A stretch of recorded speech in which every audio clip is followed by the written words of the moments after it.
More than 650,000 deaths were registered in the UK in 2022, to 9% more than 2019. This represents one of the largest excess death levels outside the pandemic in 50 years. Though far below peak pandemic levels, it has prompted questions about why more people are still dying than normal.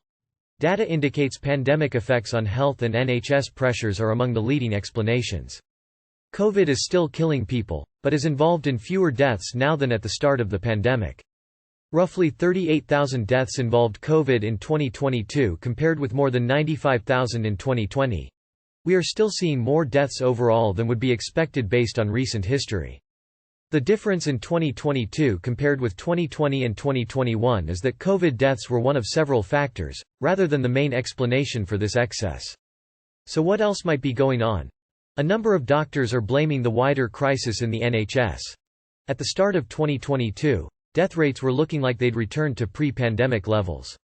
It wasn't until June that excess deaths really started to rise.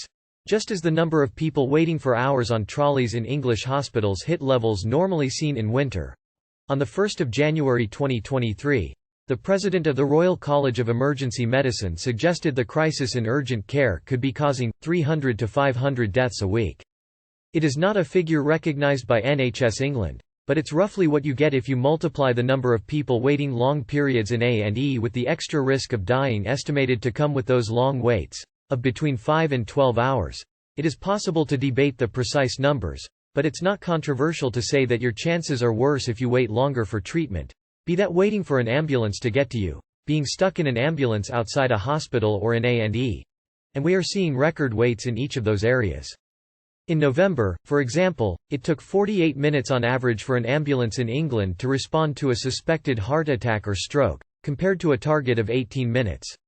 Some of the excess may be people whose deaths were hastened by the after effects of a COVID infection.